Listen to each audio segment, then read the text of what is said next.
So now on to the final presentation of this session. We have Asher Kessler, who's going to talk to us about his experience at working at The Conversation. I don't know if anybody has read The Conversation. I follow The Conversation on Twitter, and I really think it's a fantastic resource for anybody who is just really interested in kind of multidisciplinary research or opinion-based analysis. So I really encourage you to read The Conversation because it's a really fantastic resource, or even contribute if your university is associated with it. So Asher, over to you. Hello. So yeah, over this conference there's been quite a lot of talk about trying to engage with as wide an audience as possible, and I think The Conversation is a really good means of doing that.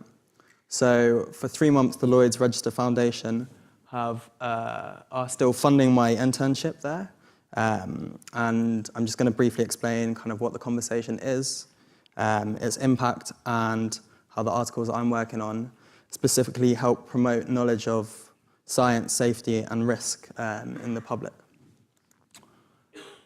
So next we should be seeing a picture of The Conversation's website. Yeah, there you go.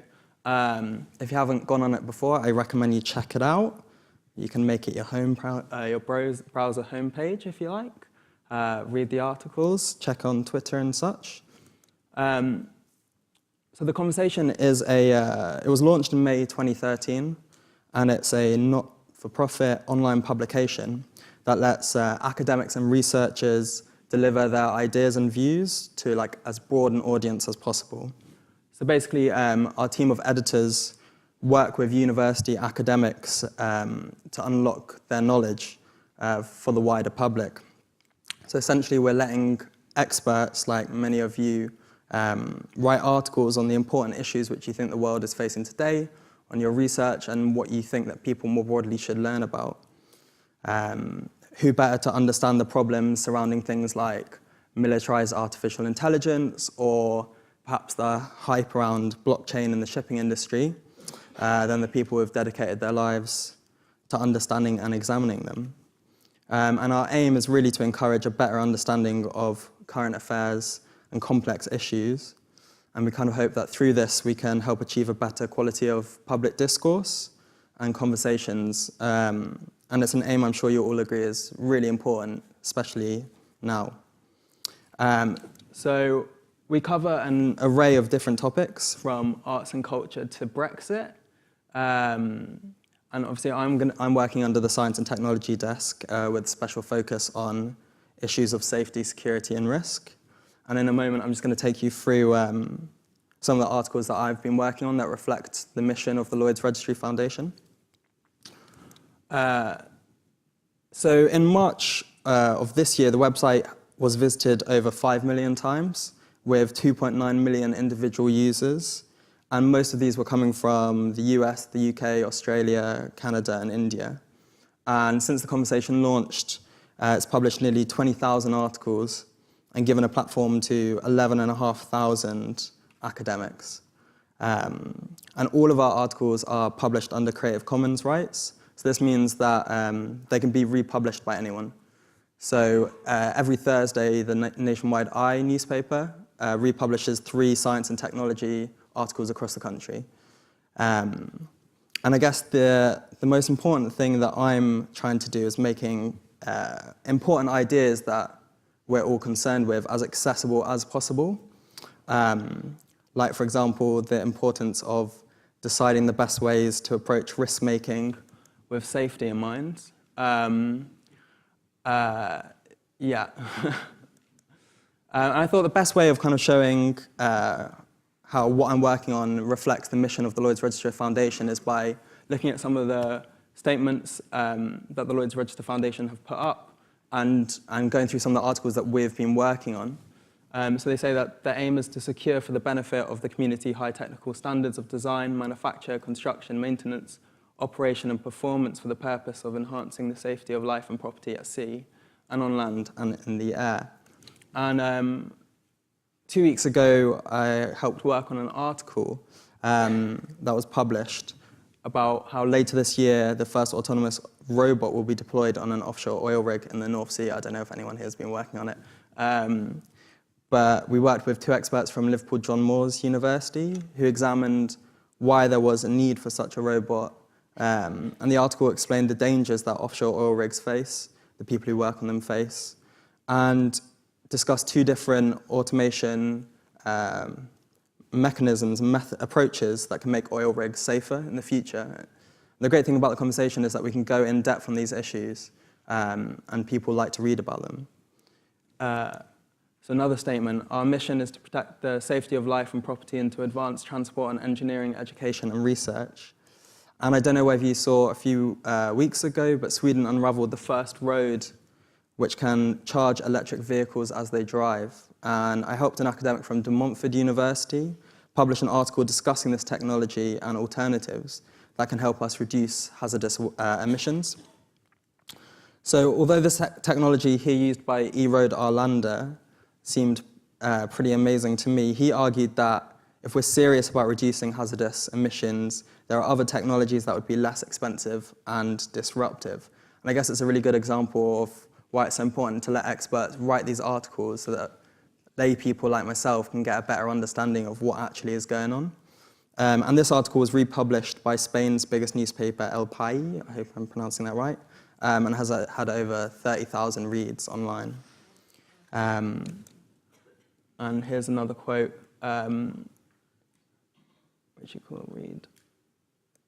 And this article focused on driverless cars and smart cities. And in the article, we got an expert on autonomous vehicles to write about the infrastructure changes that will be necessary in our cities before driverless cars can hit our streets.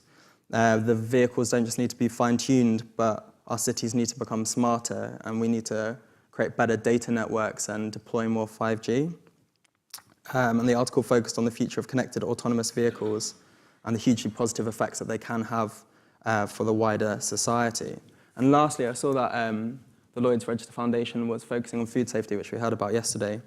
And I thought it'd be cool to have an article about the power of virtual reality to help training on food safety. And we got an academic from the University of Nottingham who's working at the moment on interdisciplinary research, which examines how virtual reality can help train people to handle food in a safer and more hygienic manner. And it's great because it just gets people involved who wouldn't normally hear about these ideas. And if any of you in the future, if you're associated with any universities, feel free to pitch your ideas and anything you think are important, because you can really reach a very wide audience online, and will help you as editors get the best article out there.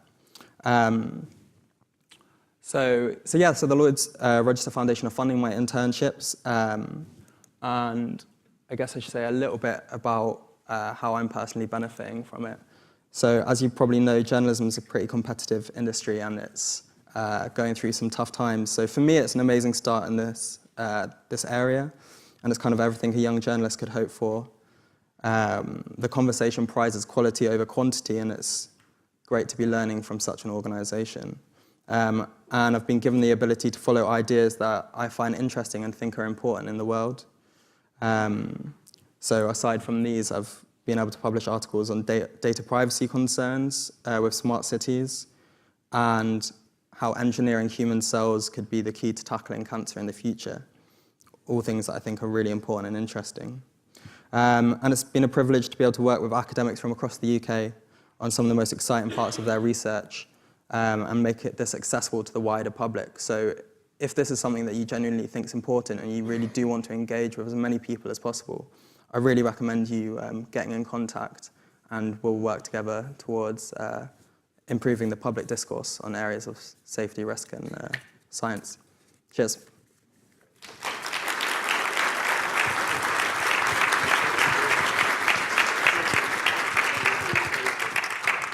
So Asher, thank you very much. I've got a few questions, but I'll open the floor first if anyone else would like to. Richard? Microphone down to Richard, please. Cheers, thanks, Daryl. Asher, fab, absolutely fab, really cool. The title of this is "A Little Goes a Long Way," and it just shows how a little support for an internship for you as an individual and ... you reach in the first few articles 85,000 people. I just think it's just fantastic. My question really is, we've got a global community of people here. It's a growing global community. How can they get in contact with you so that you can help them produce articles that can reach that size of audience? So the conversation there's the Conversation UK, which I'm working for, but there's organisations across the world. So there's America, it started in Australia, France. So if you're based in any of those countries and you're part of a university, you can get in contact with the conversation in that country. If you're in the UK, on our website, you'll see editors that you can email and pitch your articles to. Or you can just send me an email, and if you've got any ideas that you're thinking about or any research that you want to get out there, you can just put the idea to me, and we'll just talk about it and work out what the best angle is to do that. And in that spirit of encouraging people to submit and get involved, in a previous guise, I was an editor, and I have experience of people who have kind of very good ideas, but when they send you some written text, it's really not very good. How do you assist and help and kind of get that idea to the fore without offending maybe someone who's very eminent who can't write very well? Or Yeah. Diplomacy, maybe? Or? Diplomacy, like constructive criticism, I guess.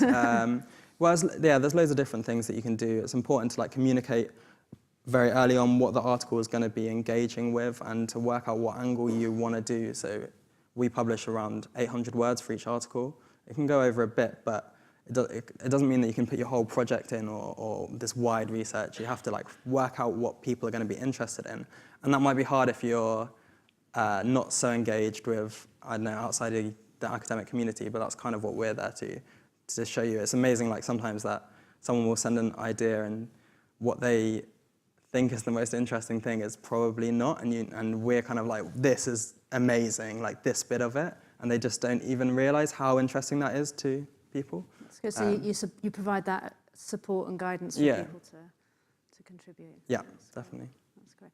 And you personally in your career, do you have ambitions to stay within the kind of world of slightly kind of more academic but public-facing style journalism, or do you have aspirations to go into kind of more traditional journalism? I don't know what traditional journalism is anymore. Well, that's true. That is true. I think it's really important to get experts into the public domain. I think we've seen over the last few years how important it is to improve how people are talking and what they're talking about. And it's important to communicate in different ways. The image was kind of like a joke, but it's amazing how much power images have in the world now. A few people have talked about social media, and it's so important to kind of get the right images out there. For me personally, I'm interested in carrying on working in tech journalism, but I'm open to options. Yeah. And do you think the standard of journalism in the tech and science industries is high in the UK and further afield? It's hard to. Are you critical of what's written? I kind of feel like there's two quite radically different camps. One which is so pro any changes that they don't stop being able to understand why people might be afraid of what's happening because things seem to be changing quite quickly. And the other camp that is hugely dystopian and portrays things in an incredibly negative way. And that kind of bipolar opposite is probably not super healthy. That being said, I think the UK's got a pretty good standard of journalism. Yeah. And I often receive hear a lot of criticism from the science community in terms of liaising with journalists. Yeah, well, they are after the story, aren't they? Yeah, so and maybe if you could give some words of wisdom to the audience, who are the academic community, in terms of actually how they should liaise with the... Well, if you're pitching an idea, try and be really concise and say in one sentence, if you can, what you're trying to get across, what you think is important. You could even say, if you've thought about it, what audience you're trying to address, and why now the publication should be putting it online, why it's important now and it wasn't important 4 months ago, or whether it's important always. More generally, I would say, like, editors who do this professionally over many years probably have a kind of good understanding of what language is accessible to people, and so they might not be trying to dumb down your ideas, they're just trying to get people to be interested and understand and keep reading. So, you know, a little leeway there is probably a good thing. Perfect, perfect. So any other questions? Yes, there's two, but maybe before Tim, back first.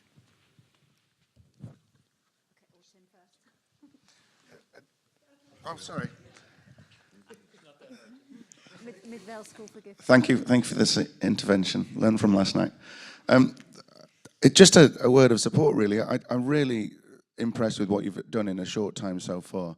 And I think just to build on what's been said by Richard and by you in your conversation with Gail, I think the way that you already are taking good ideas that might start in something that the Foundation's doing and twisting it into something that is publicly accessible and interesting to the public is absolutely fantastic. I think the example you showed of starting with a food safety foresight review and turning that into a virtual reality training article, absolutely tremendous. So it just a word of encouragement to everybody in the room, really, to not be afraid to share their ideas and allow them to be developed with you. I think absolutely great and absolutely tremendous. Well done. Thanks. Cheers.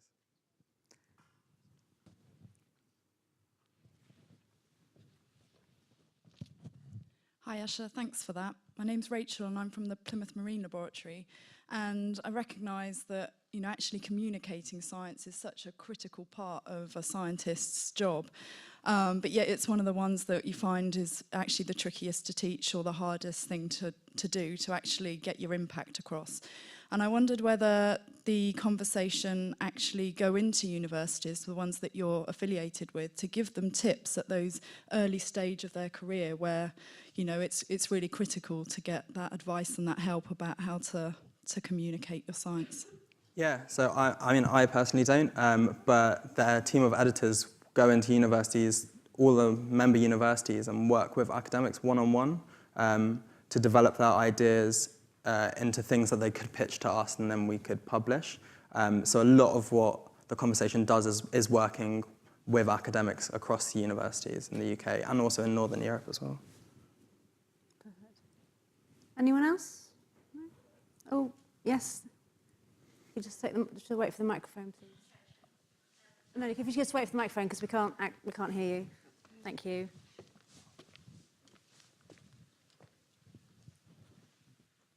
Thanks. So I'm Kathleen from Cambridge University Press.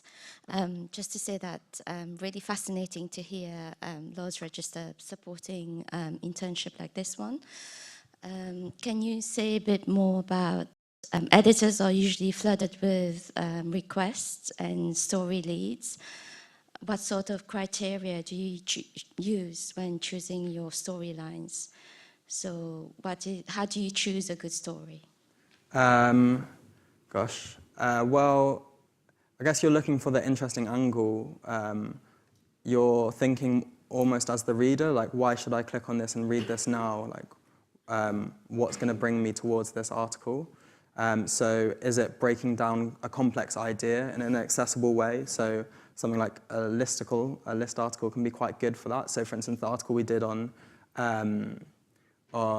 gene engineering to fight cancer was like 5 amazing ways that engineering your cells can, you know, fight cancer in the future. And that's really good because this is a topic that people would probably be thrown off if you said, like, synthetic biology can do blah, blah, blah, blah, blah. So you need to make it a specific angle where people feel like they're almost invited, that they can go and read it. Or if it's a piece of research that seems really impressive, whether in what it's created, like the electric road, or interesting ideas, then as long as the article's angle is accessible and something that people who know nothing about it would click on, then it's something that would definitely entertain publishing.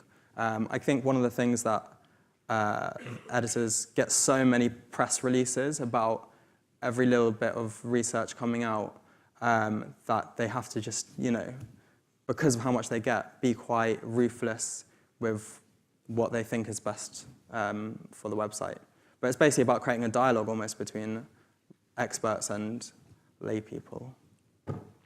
So I guess in other words, if you're rejected the first time round, don't worry, just keep on. For sure, and going again. think about, definitely. Like, I worked as a freelance journalist for a while before this, and your life is rejection. So as academics, don't worry, just keep on emailing your ideas. And I think generally editors are really happy to hear out ideas and work on them as well. That's super. Thanks so much. Cool. Really brilliant work. Thank you. Thank you.